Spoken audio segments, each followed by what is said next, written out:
God-bless talaga. Praise the Lord. And you know, hindi lang tayo listener talagang ardent follower of Jesus.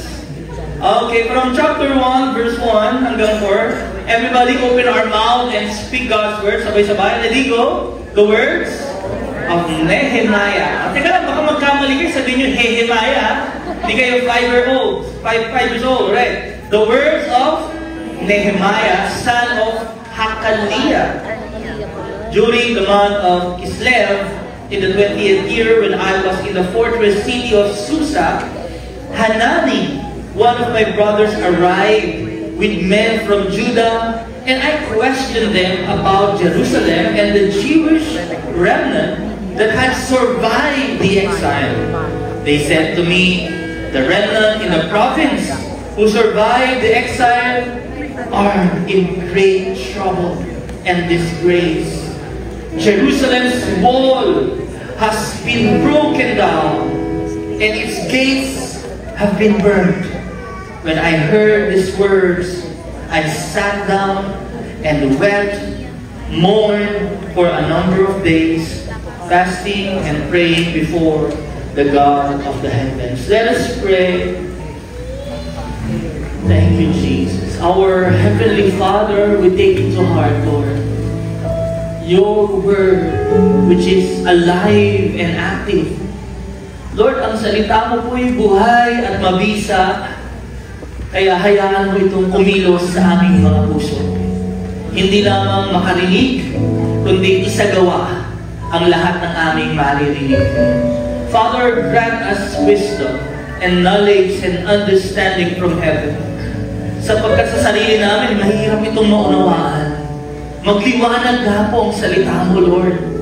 Sa gayon, Panginoon, mapabago ang aming buhay. Tulad ng isang binhi, itanim ang iyong salita sa aming puso. Tumubo, lumago at magkabunga. At ang mga bunga ito ay mga pagbabagong magaganda sa aming buhay. At ang mga pagbabagong ito ay makikita ng mga tao at mabibigay karangalan sa iyong pangalan. And Lord, today we are acknowledging your presence in this place. We rebuke the works of the enemy to deceive, to destroy, to distract us. In the name of Jesus, we are giving you our full attention and focus. Lord, sa'yo lang, makikinig kami, Lord, dahil mangungusap ka sa aming personal na buhay.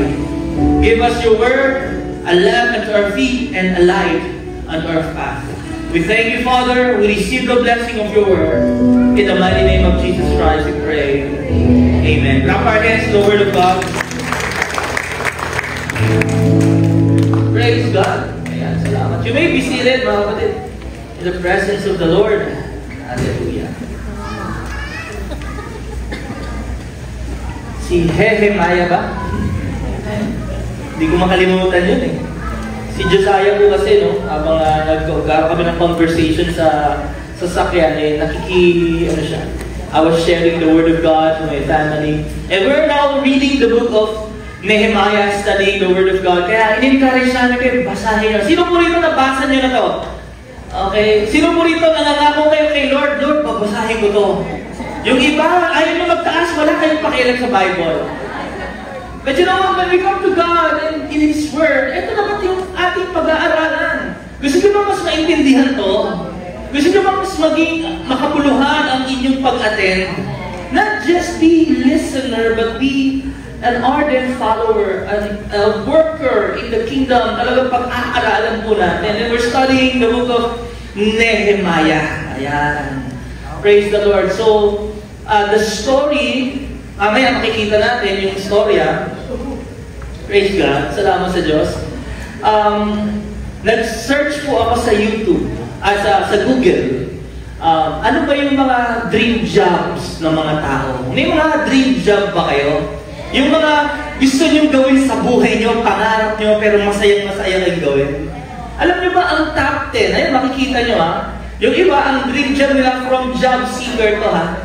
Yung top 10 entrepreneur. Okay? Ayaw niya nang maging empleyado. Yung isa, gusto niya maging bumbero. Meron pa rin ba gano'n? Bumbero. Okay, tagapatay ng mga apoy.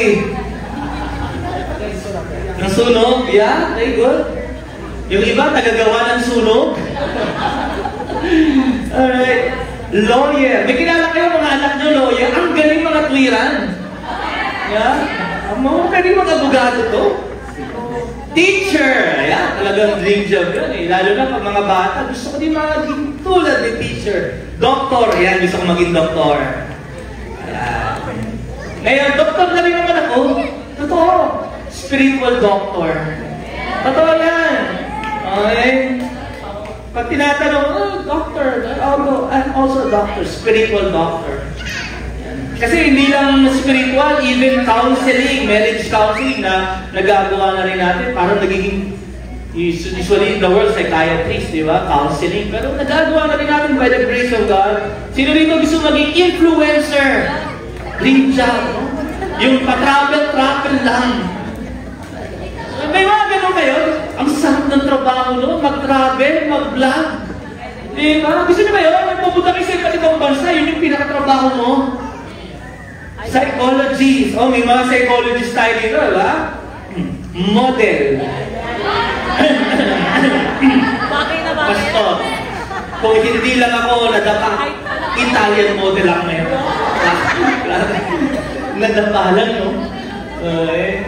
Sino rito gusto maging flight attendant? O, di ba? Kasi yung aeroplano ko, hindi pa ginagawa. At sabi ng ibang piloto, kung meron pong social media in the time of Nehemiah, si Nehemiah ay isang food vlogger. Yeah. Kasi po siya ay isang cupbearer. Okay, pag-uusapan natin for this month of October, ang isang cupbearer, listen to this, from a cupbearer naging construction builder. Wow. Yung food vlogger naging construction worker. Yes. He gave it all up just to rebuild the broken walls of Jerusalem. Kaya pag-usapan natin, for the whole month of October, rebuilding broken walls. Can you see that? Rebuilding broken walls. Siyempre, alam nyo, rebuilding, kasi buo na po ito dati, nasira lang. Nawasak lang po.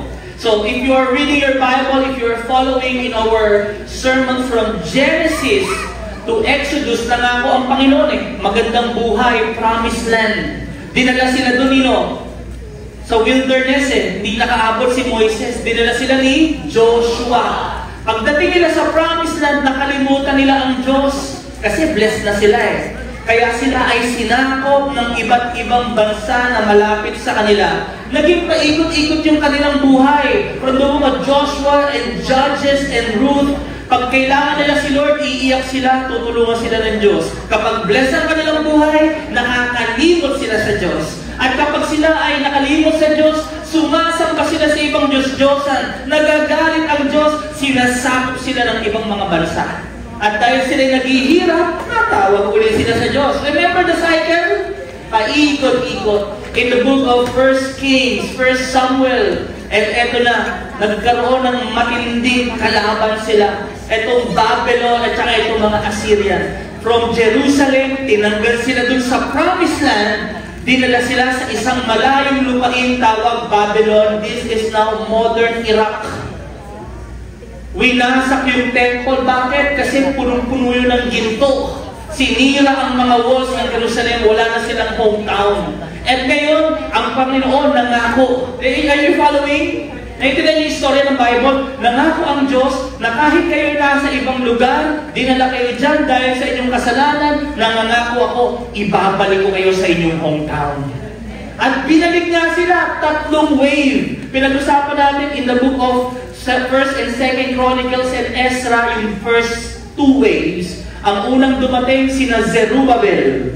Pangalawang dumating na wave, sina Ezra. At ito na ang pangatlo, si Nehemiah. Amen? Naintindihan nyo? Yun yung Bible, pinag-uusapan natin. And eto na, bago po dumating at bumalik si Nehemiah, meron na siyang trabaho. Ang trabaho na is cupbearer. Can we say that? Cupbearer. Taga-tikim. Listen, bigyan ko kayo ng trivia.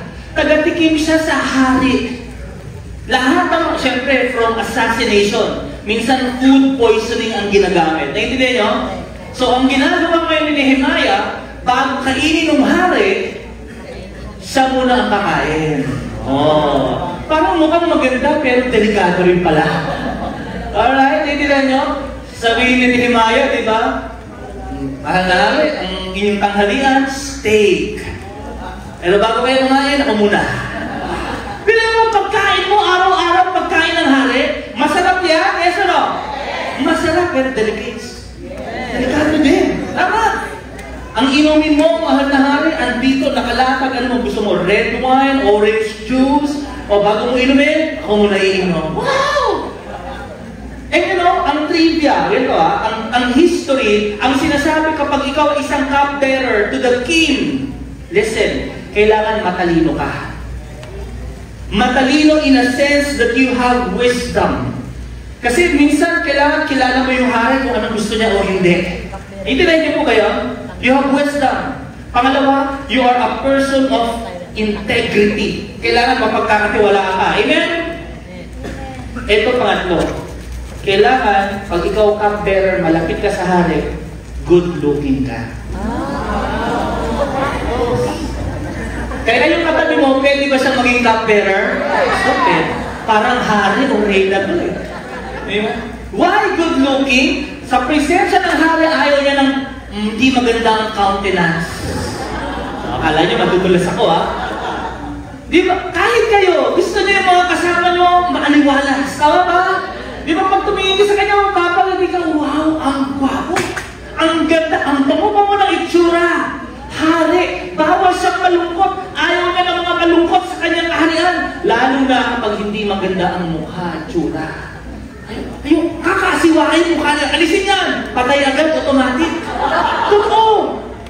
That's why, history, sinasabi ng talagang si Nehemiah was not just intelligent but also good looking. Kaya alam mo, every time na nandun siya sa hari, nakangiti yan. Gwapong-gwapo, bangong-bango ang hari sa kanya. It speaks of God's children. Amen ba? Yung mga anak ng Diyos, nagliliwanag yan. Amen! Sino rito, honestly, makukumpara mo, nung wala ka kay Lord, talagang hindi ka pwede sa tabi ng hari. Automatic, patay ka agad. Sa pinto pa lang, sino yan?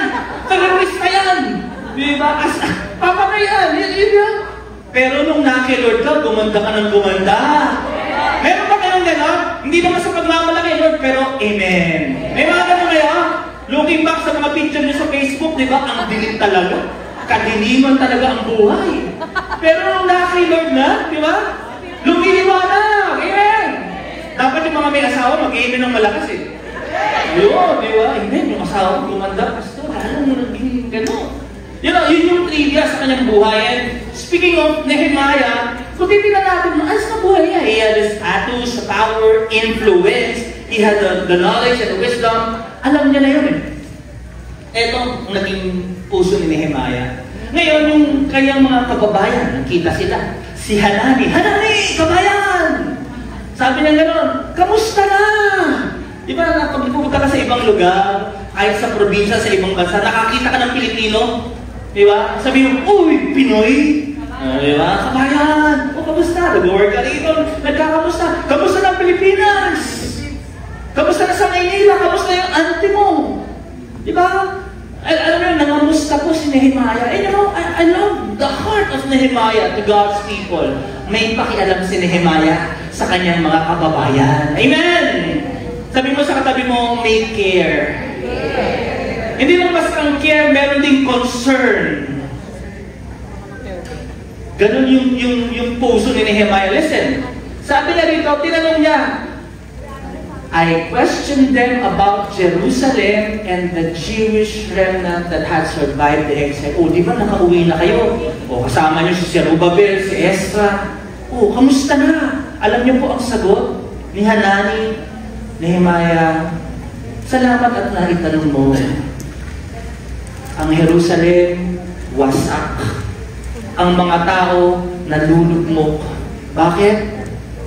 Dahil ang mga pader, ang mga pintuan, ang mga gate ng kanilang tahanan ay hindi pa naitatayo. Can you just look at here? Anong mararamdaman mo pag wala kayong pintuan sa bahay? Anong mararamdaman nyo kapag yung bahay nyo walang pinto tapos wasak pa yung pader?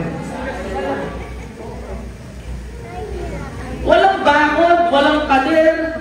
Yung, pasok kayo, saan ang pinto? Hindi, bukas na eh, nakapasok ka na eh. What would you feel about your home, about your family, the people around you, kung wasak ang bahay mo, walang wall, walang pinto? Defeated, discouraged, disappointed, nakauwi nga kami pero ang bahay namin wasak. Nakalipat nga kami ng bahay pero wala namang kaming bubong. Wow! You see? Nakita niyo ba? Anong mararamdaman mo bilang isang mananampalataya na ikaw nasa palasyo ka nakatira? Naintindihan niyo yung istorya? It was a contrast of a very good life of Nehemiah, and on the other side, may mga naghihirap. Nakaka-guilty, di ba? Naranasan niyo po ba yun? Yung kumakain kayo sa Jollibee tapos sa salamin may kumakatok, ganun. Nagigilty ba kayo? Minsan naiinis kayo, bihira naman ito, minsan ako kumain, nagmakaawa pa sa harapan ko. Minsan parang, di ba? The two sides of the world, the rich and the poor, the healthy and the unhealthy, the secure, the safe, and the unsafe people. Yun yung sitwasyon. Alam niyo, naramdaman ni Nehemiah, grabe, his heart was crushed. Alam niyo bakit? Nung narinig niya yun, ang ganda ng buhay ko dito. I'm eating the food of the king. My life, my status, wala nang problema. Minsan, nakakalungkot.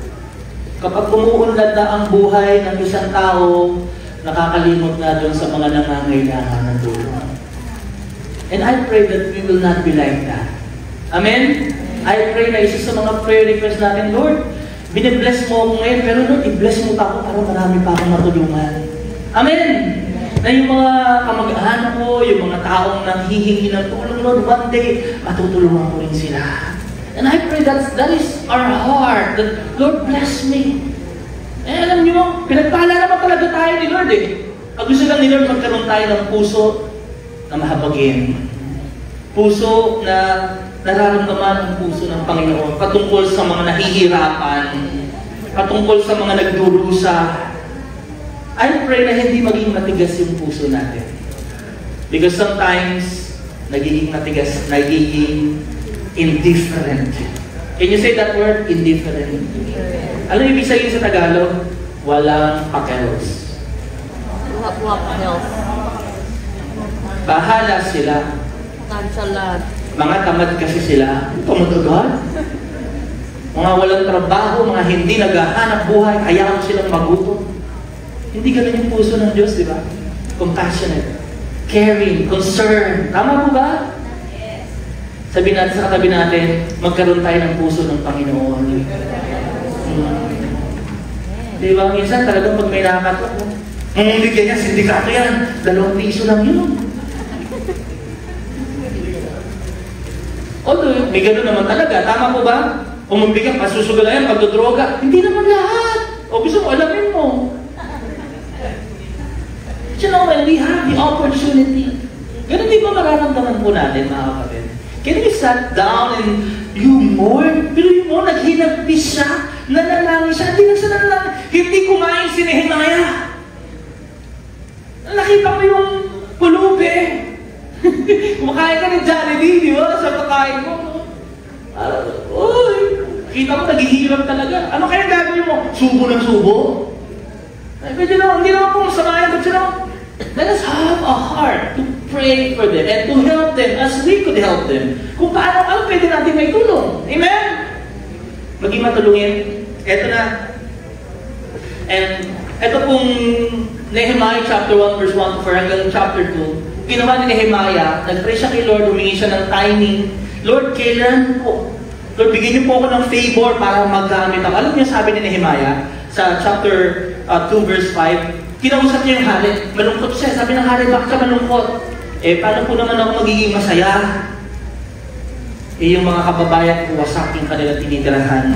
Kaya ang sabi niya, if it pleases the king, and if your servant has found favor in his sight, sabi, let Him send me. Can you say that? Send me. May gagawa. May magtatayo ng wall. Send me. Hindi sinabi ni Nehemiah, send my seatmate. Hindi sinabi ni Nehemiah, send my neighbor. Send my brother. Ang sabi ni Nehemiah? Send me. Ako gagawa, ako tutulong. Lord, may pagkakataon, may gagawin. Ako mismo, magbo-volunteer. Amen! At nadala ko, nagkakaroon ng pagbabago sa puso natin. Send me to the city in Judah where my ancestors are buried so that I can rebuild it. Lord, ako magtatayo. Imagine that. Lord, ako magbibigay. Lord, ako magsaserve. Sige Lord, ihanda akong i-let go for a while. Etong trabaho ko, magsaserve ako kay Lord. Naibilahin niyo ba yun? Are you willing to sacrifice whatever you have right now if God is calling you to help, to serve, to rebuild the broken walls? Maybe hindi ikaw o maaaring yung kapatid natin na nangangailangan ng tulong. Alam niyo po, nakakatuwa itong si Nehemiah. You know why? I want you to receive this and let this sink in our hearts. Si Nehemiah, yung kanyang kasaganahan sa buhay, his status, his position, his influence, wala nang problema. Tama po ba? Parang okay na lahat eh. Pero it did not hinder him to see and to work to help rebuild the broken walls of Jerusalem.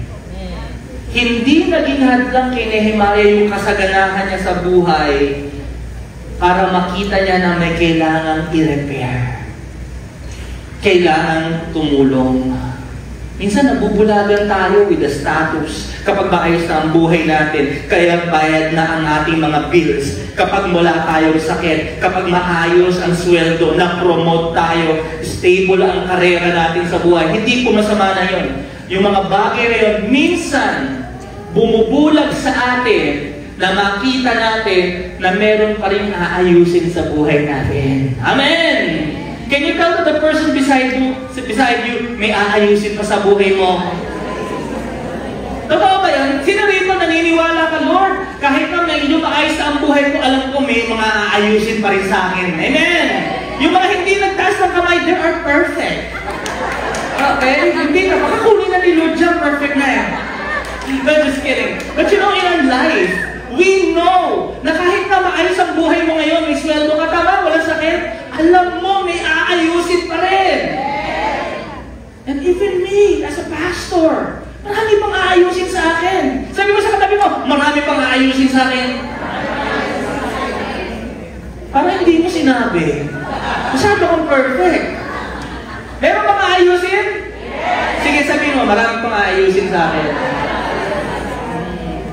In what we teach, we are a work in progress.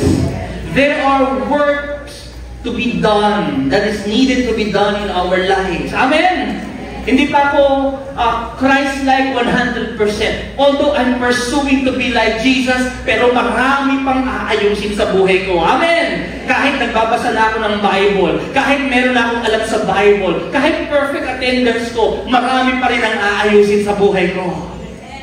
Can you admit that in your life? Yes. And paano maaayos ito? Paano maaayos? I would like to give you tatlong A. Mabilis lang. Number 1, acknowledging our shortcomings.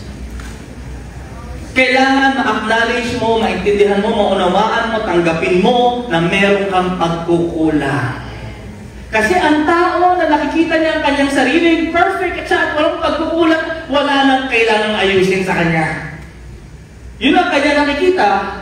Kaya mo bang ayusin ang isang tao na ang tingin sa sarili niya, walang aayusin? Kaya mo bang tulungan ang isang tao na hindi niya kailangan ng tulong?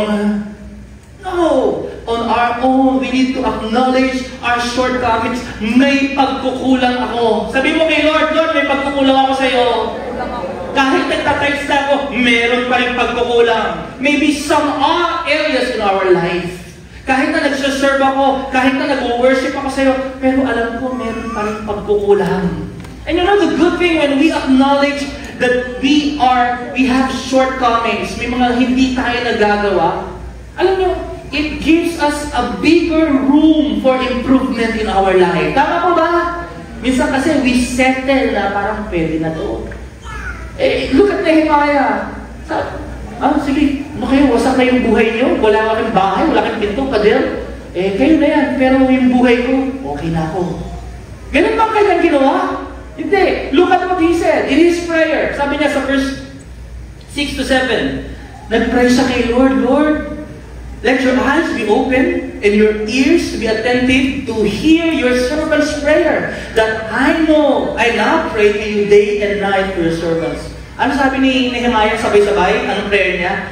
I confess the sins we have committed. Sinama niya ba yung sarili niya sa pagkukulang?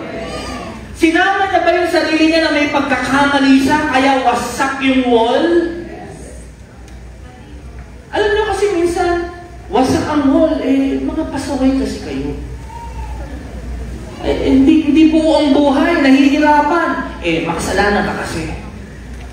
But Nehemiah was different. He included himself, you know why? Kasi alam niya, Hudyo siya. Pareho siya, Israelite din siya, tama ba? Isa siya sa mga dahilan kung bakit wasak ang Jerusalem. Because he and his ancestors, yung kanyang mga ninuno, sumuway sa Diyos. Sinama na yung kanyang sarili, hindi siya nag-blame shifting. Hindi niya sinisi, kaya wasak ang bahay niyo, kasi yung tatay mo, yung lolo mo. No! Sinama niya.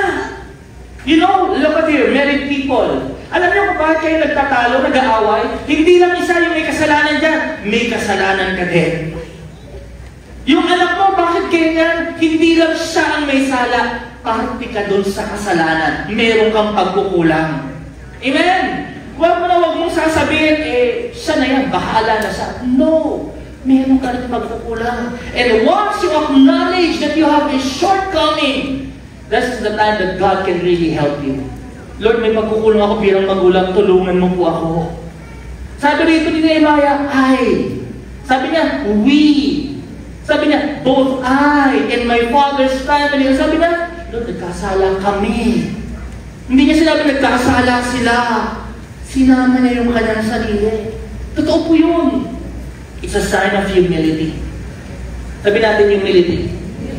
Na kapag may mga nagiging problema, pagsubok sa buhay, itong kapatid ko na ito, nalalayo.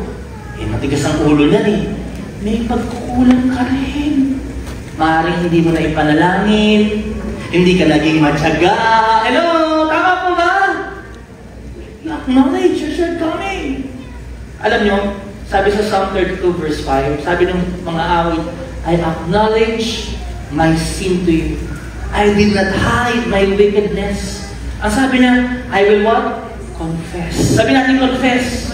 Kaya lang may papahayag. Doon sa prayer ni Nehemiah, sinabi niya, Lord, kasama po ako dyan. Alam mo, napaka-effective ng prayer na ito. Kasi nakikita ni Lord, when you confess that you have a shortcoming, nagkasala ka, nagpapakita ng puso mong mapagkumbaba sa Diyos. On the other side, pag laging iba, Lord, patawarin mo sila, makasalanan sila, Lord, hindi sila sumusunod sa'yo. Sasabihin, ano kayo sasabihin ng Diyos sa'yo? No? Wow! Kamusta ka naman? You see pride? Tama ba?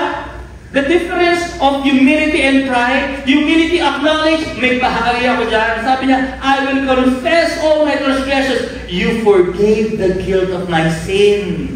Proverbs 28:30, let's read, sabay-sabay. Anyone who hides their sin doesn't succeed. Nehemiah knew. Alam ni Nehemiah na kapag hindi niya inamin yung kanyang pagkukulang, hindi siya magtatagumpay sa kahit anong proyekto na ipapagawa sa kanya. Kaya gusto niyo bang maging successful sa project ni Lord sa buhay niyo? You be humble before God and acknowledge your sin, your shortcoming. Lord, nagkamali ako. Lord, nagkulang ako. Tulungan mo ako. Makabangon uli ako. Gagawin ko ito para sa iyo. Ito na yun po. But anyone who admits their sin and gives them up finds mercy. Pangalawang A, admitting our brokenness. Can we say that? Admitting our brokenness. Not just acknowledging our sin, but admitting our brokenness. Ang ibig sabihin, aaminin mo sa Diyos na, Lord, hindi ko kaya na wala ka. Lord, yes, I have the finances. Nehemiah, status, position, power, influence, nasa kanya. Pero he admit that he is broken before God. That without you, Lord, I am nothing. Lagi may nagtatanong sa akin, Pastor, pag nagpipreach ka, no, parang solo mo na, parang ano, hindi ka na ba kinakabahan? Actually, lagi akong kinakabahan. Bago ako mangaral sa wake service, bago ka mag-dedication, may kaba. You know why?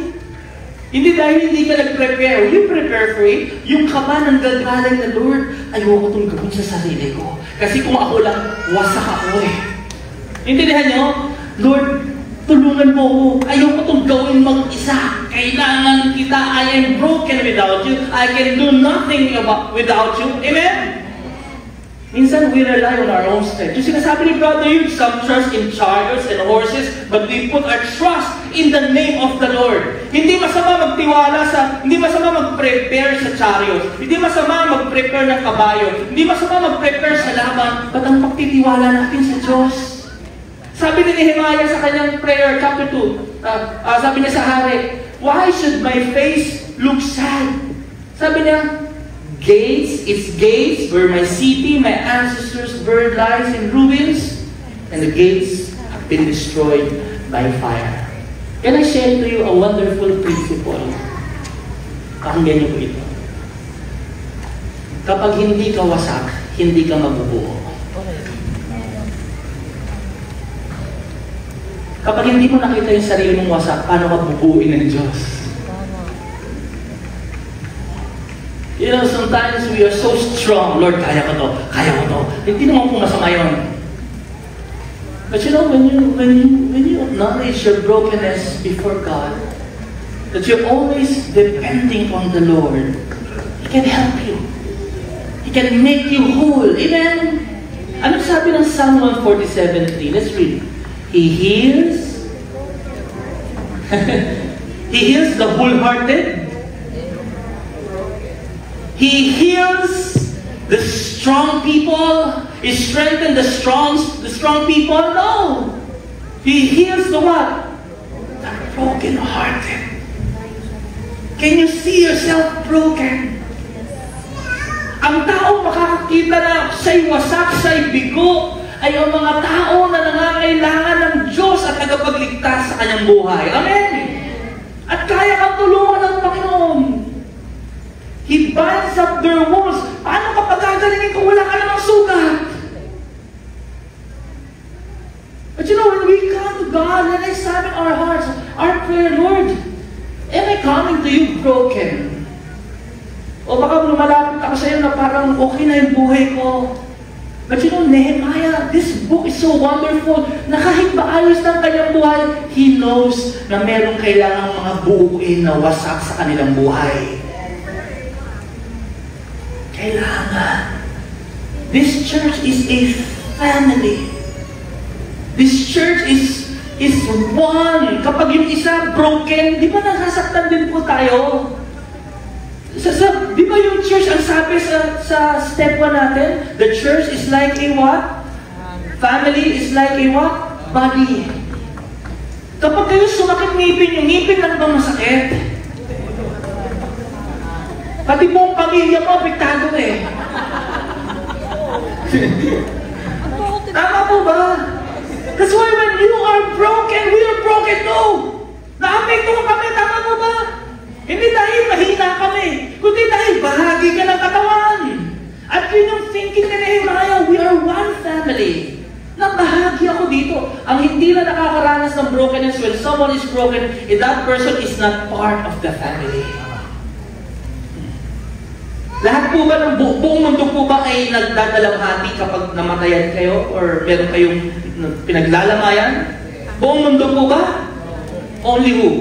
The family. You see? That was the thinking and understanding of Nehemiah. Hudyo ako, hudyo ka. When your walls are broken, when your gates are broken, you are a part of your life. Amen! We are brothers and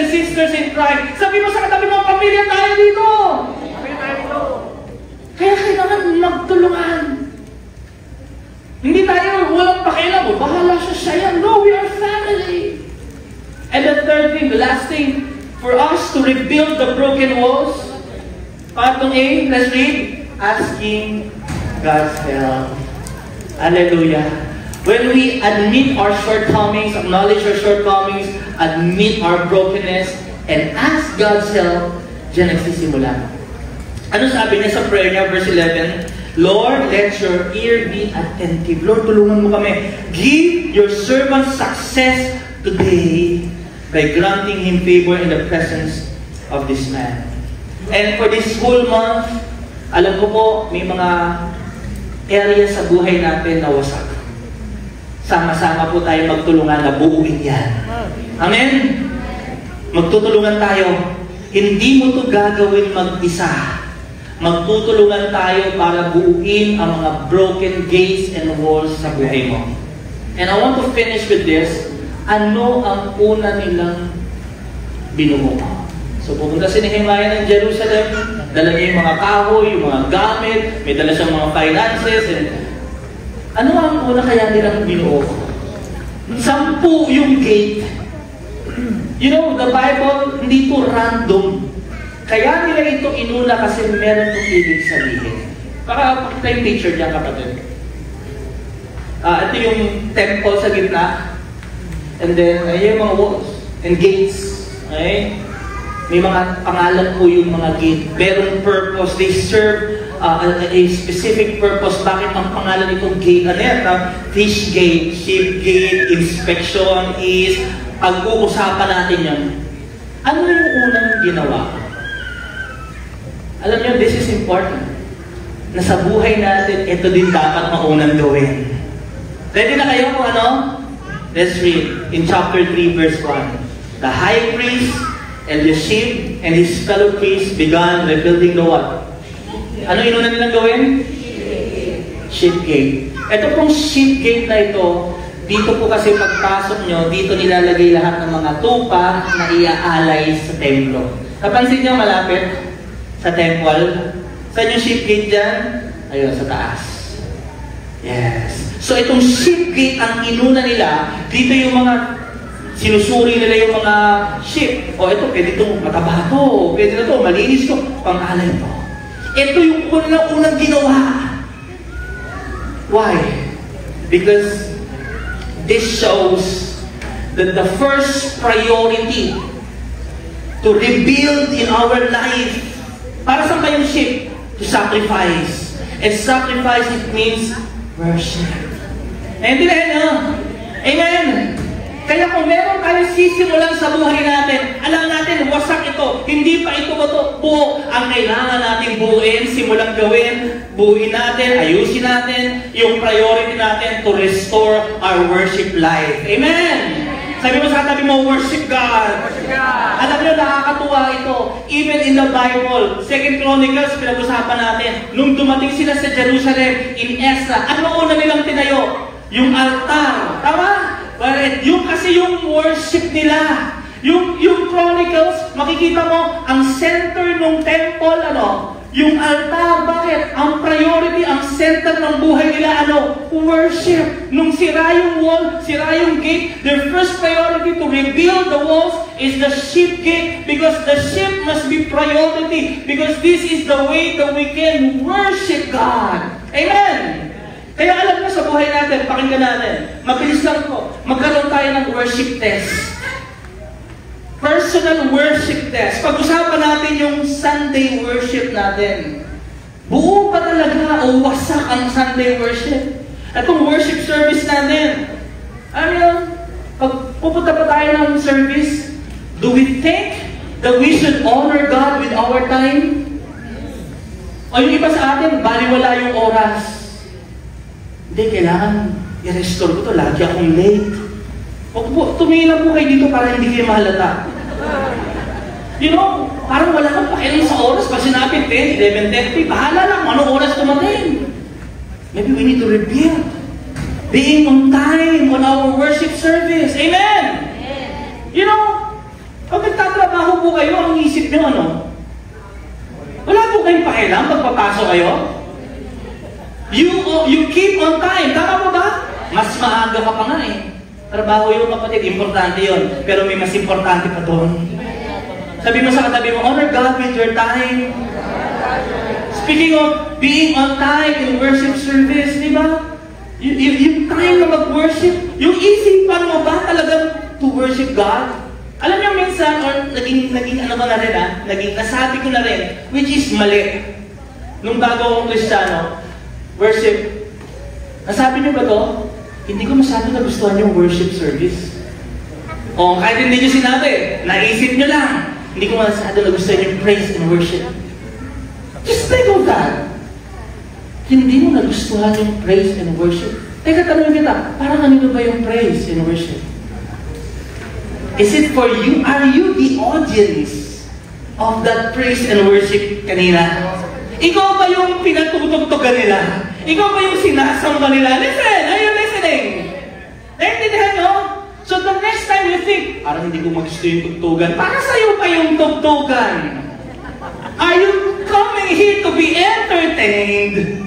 No! We come here to what? To give worship to God.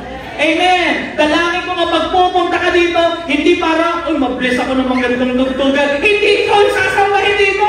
Ang Diyos ang sinasamba rito! Amen! Kaya kung nandito ka, sumamba ka sa Diyos!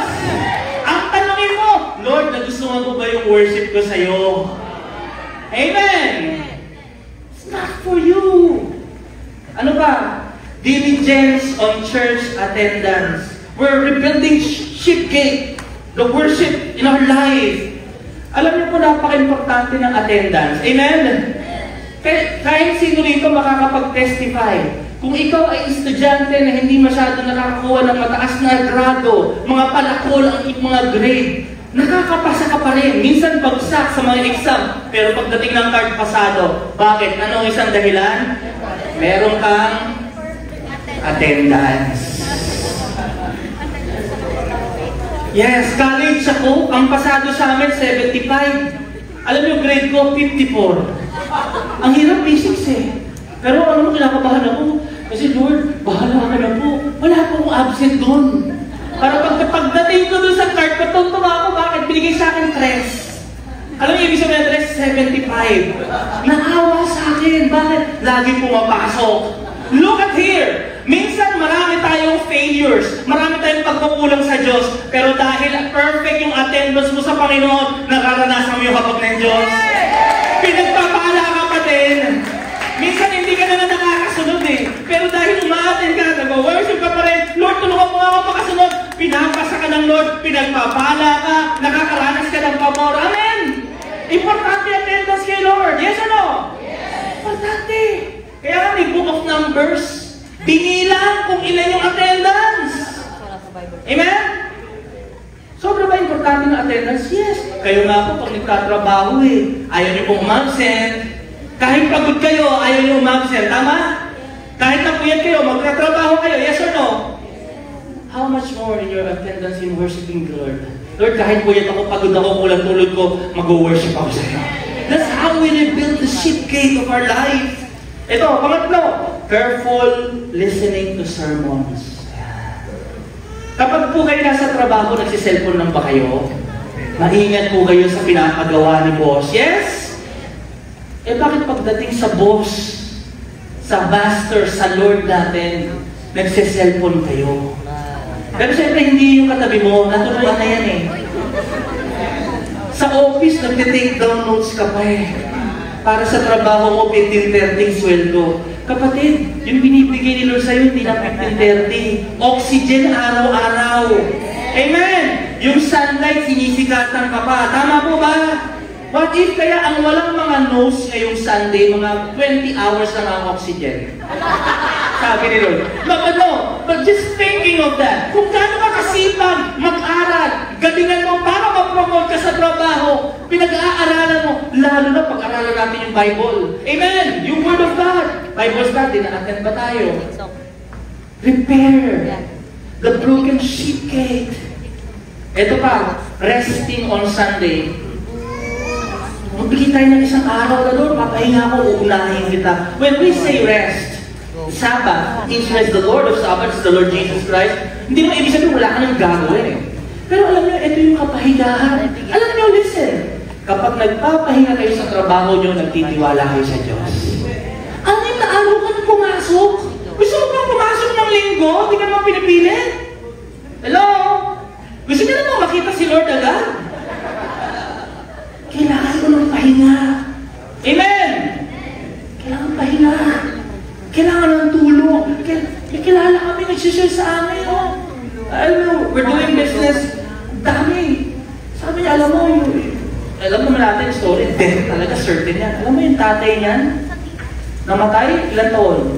42. Ilang taon na si ganito? Mas matanda pa siya sa tatay niya. Anong kinamatay? Hindi natutulog. Gawa lang ng gawa. Kape lang ng kape. That is true. Sabi lang, inabuso yung katawan. Ayan. O, siyempre, pabalansin natin. Hindi naman pwede puro pahinga. Ayan. 6 days nagtrabaho ang Panginoon, gumawa. On the 7th day, He alam niyo, pag nagpapahinga kayo, natutulog kayo, nagtitiwala kayo sa Diyos. Nasa maghahanda ng Lunes niyo. Amen! Na siya na ang bahala sa buhay ninyo. Pero isang araw lang. Yung iba kasi, Lord, ikaw na bahala sa buhay ko. 6 days of rest. What? No. Ano pa? Church contribution. Sa office, nagbabayad ng Christmas party. Tama po ba? Meron tayo, office, Christmas party tayo, 500 per person, 500 din yung ating yung exchange gift. Pagdating sa church, gusto lahat libre. Where's your heart? Where's your worship to God? Hello? Nandiyan kayo?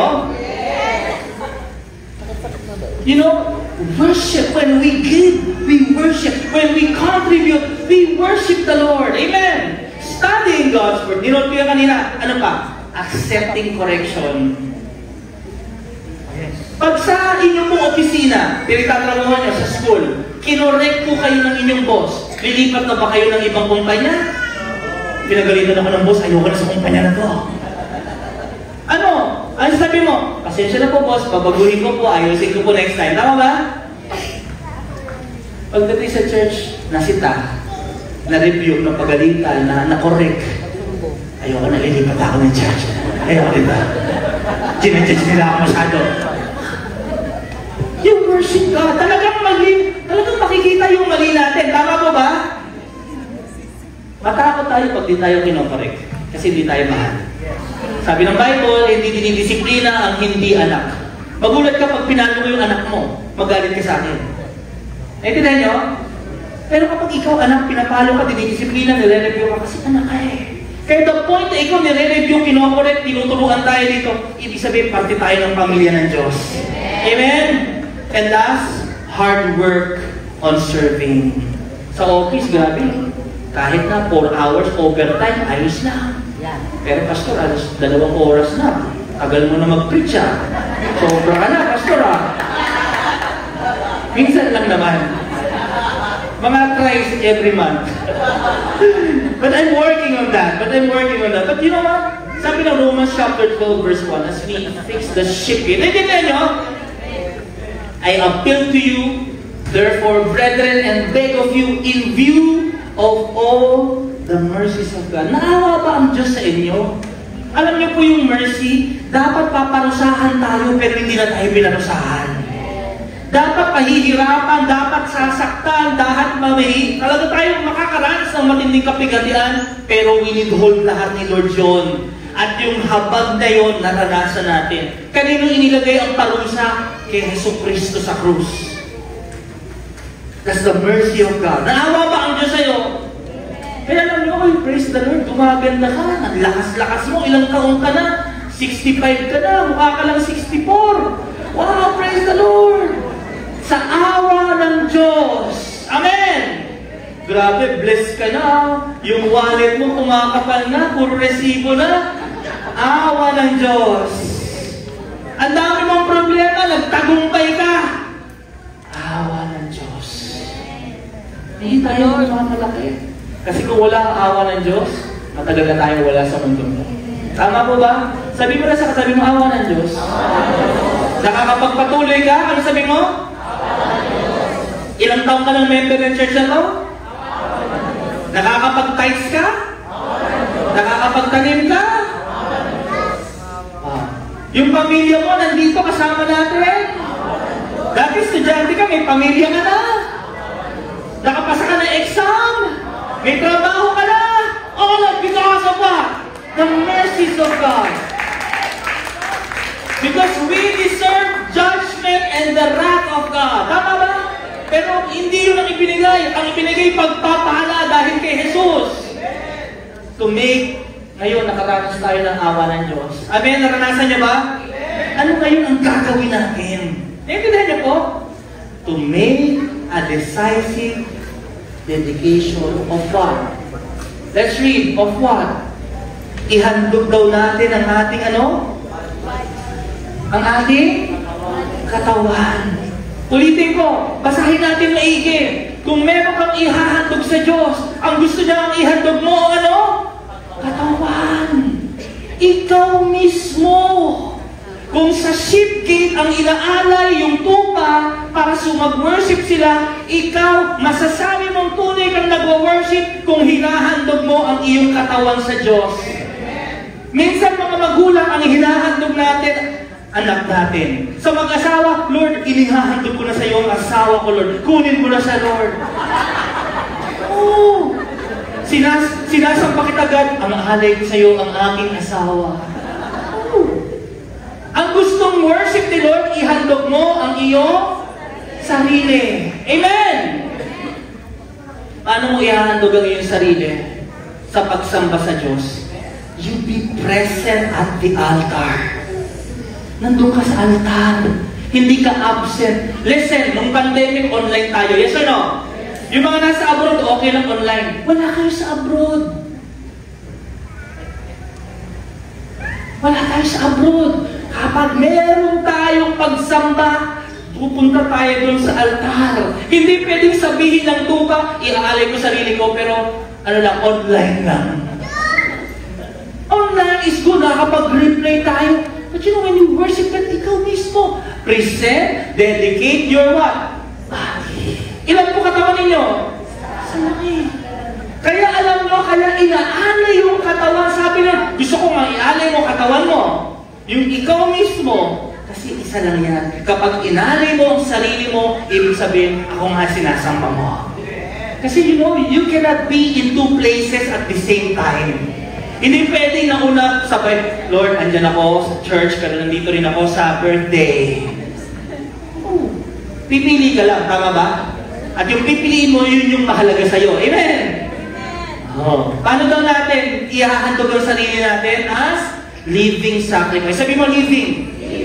Isang beses ka, living. Isa pa, living. Ibig sabihin, ano? Buhay. Habang may lakas ka pa. Habang nakakakit ka pa ng second floor. Habang makakapagpuri ka pa. You know what is the challenge here? Yung iba, ang thinking nila, tsaka na ako mag-worship kapag matanda na ako. Yung hindi ko na kaya ng tuhod ko. How can you be a living sacrifice? Habang buhay pa, habang kaya mo. Amen! Habang kaya mo tumulong, maglingkod, magbigay.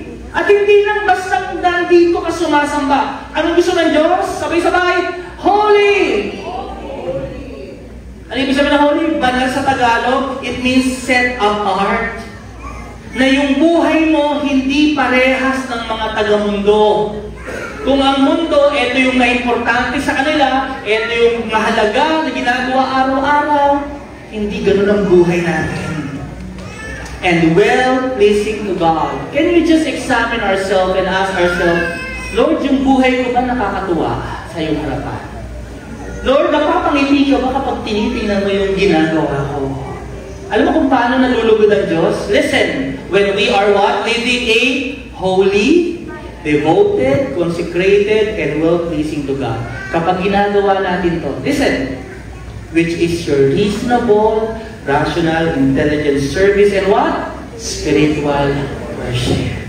Ang tunay na pagsamba, ialay mo ang iyong sariling katawan na banal at kalugod-lugod sa Diyos. Amen? Palakpakan natin ang Panginoon. Tayo na tayo. Salamat, Lord. Salamat, Lord. You are merciful to us. And there are things in our life na kailangan ayusin, Panginoon. We are here and we acknowledge our shortcomings. We acknowledge our sin. Siguro sa ayos ng bahay, ikaw ba yun? Ina-acknowledge mo ba? Tinatanggap mo ba na may kasalanan ka sa Panginoon? Na kailangan mo nang magliligtas sa iyo?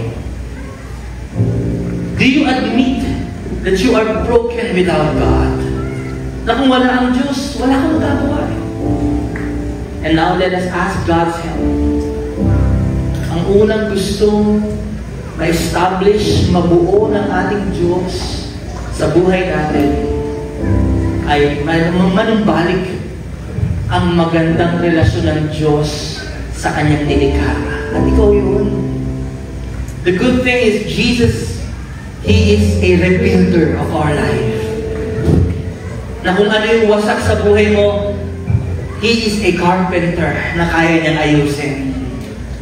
If we will just call to Him, kaya niya tayong ayusin. And if you're that person today, sinasabi mo, Pastor, oh Lord, ayusin niyo po ang buhay ko, especially yung magsamba.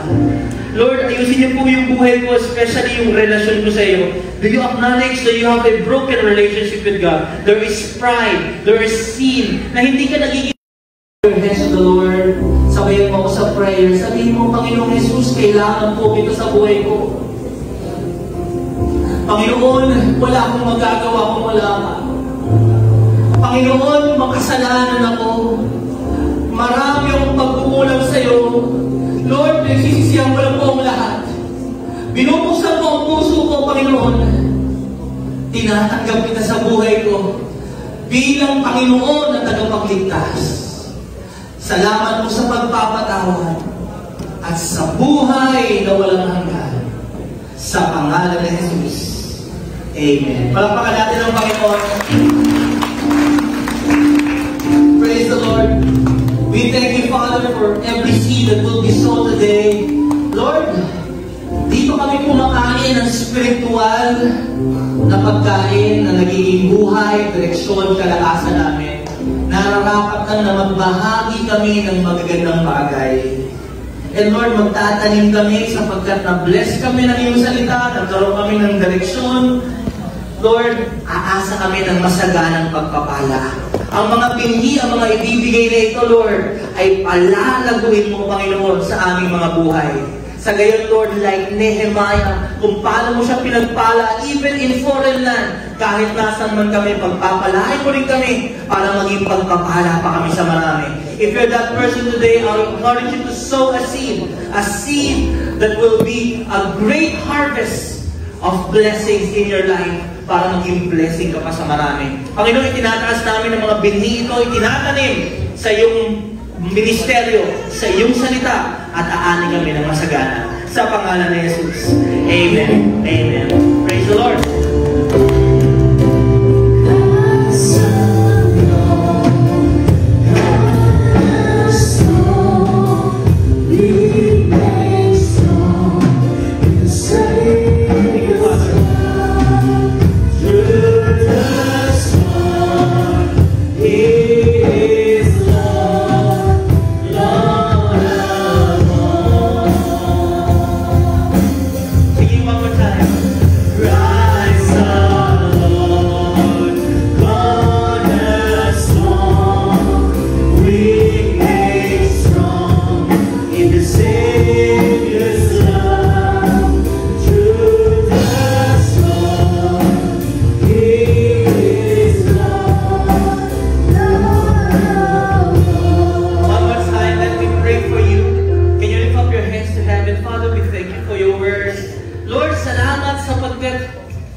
pagkawasak, ikaw ang magbubuo sa amin. Lord, there are a lot of areas in our life that are broken right now. Pero ang unang binuo mo ay ang aming relasyon sa iyo. Salamat sapagkat makakalapit kami sa iyong mahabagin at mapagpalang trono. Salamat kasi pinatawad mo na kami. Salamat dahil ang lahat ng parusa ay na kay Kristo na at ang ipinigay sa amin ay ang pagpapala simula nung muli siyang nabuhay sa krus. Panginoon, maraming salamat po. Tinataas po namin ang mga salita na aming tinanggap. Makita ang magagandang pagbabago sa aming mga buhay. Lalabas kami rito, Lord, na buo. Pumasok kaming wakak, pero lalabas na buo dahil kay Jesus. Salamat po, Panginoon. Tinatanggap namin ang pagpapala mo sa pangalan ni Jesus. Amen. Palakpakan natin ang Diyos. Sumabay po ba kayo sa prayer natin? Alam nyo, ang magandang balita, every Sunday, sa tuwing tayo lumalapit sa Diyos, hindi niya tayo tinataboy. Ang lahat ng lumapit sa Kanya at humingi ng tawad, pinatawad na tayo ng Panginoon. At ngayon, tinatawag niya tayong tunay niyang mga anak. Kaya sabay-sabay tayo, sabihin natin, I am a child of the Most High God. I am blessed. I'm full of wisdom, full of power, full of potential. I can do all things. I will overcome. I have a great destiny in Christ. I believe it and I receive it in Jesus' name. Amen. Have mercy on you. Receive the blessing. May the Lord bless you and the Lord will keep you. The Lord's face will shine upon you and He will be gracious to you. The Lord will show you His favor and He will give you His peace. We believe and receive it, Lord, in the mighty name of Jesus Christ. Everybody,